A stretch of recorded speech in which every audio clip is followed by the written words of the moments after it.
ಸ್ನೇಹಿತರೆ, ಹಳ್ಳಿಕಾರ್ ತಳಿ ಜೊತೆ 12 ಲಕ್ಷ.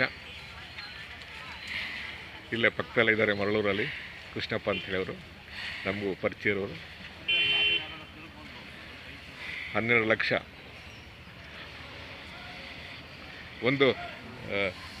ಒಂಥರ ಸ್ಟಾರ್ ವ್ಯಾಲ್ಯೂ ತಂದು ಕೊಟ್ಟಲ್ಲೋ ಇವೆಲ್ಲ ಹಳ್ಳಿಕಾರ್ ಅಲ್ವಾ? ಒಂಥರ ಸೆಲೆಬ್ರಿಟಿ ಆದಂಗೆ ಅದು ಇವೆಲ್ಲ ಅಲ್ವಾ? ರೈತರಿಗೆ ಒಂದು ಸೆಲೆಬ್ರಿಟಿ ಇದ್ದಂಗೆ ಹಳ್ಳಿಕಾರ್ ಅಲ್ವಾ?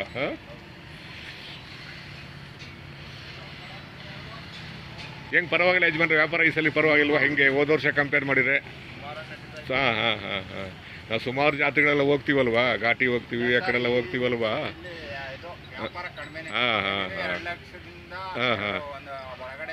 ಹೌದು. ಈ ಹೊರಗಡೆ ಬರೋರು ಸ್ವಲ್ಪ 1.5-2 ಲಕ್ಷ ಒಳಗಡೆ ಕೇಳ್ತಾರೆ ಅಲ್ವಾ?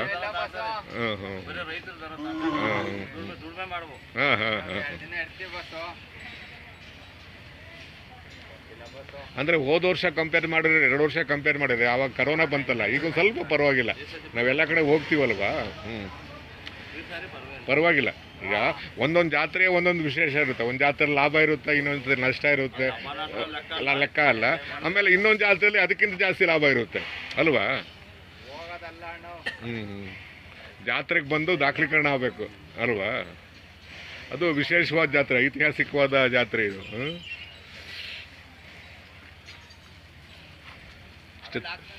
ಇಷ್ಟೊತ್ತಿಗೆ ನೋಡಿದ್ರೆ ವ್ಯಾಪಾರ ಆಗಬೇಕಾಗಿತ್ತಿದ್ದು.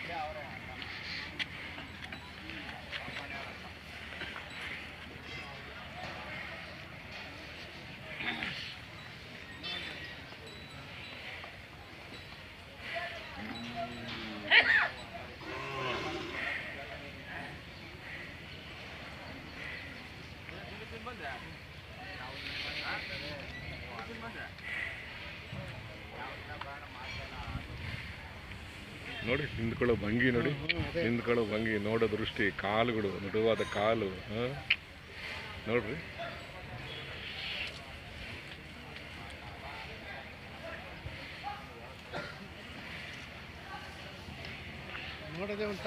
ಅಲ್ವಾ?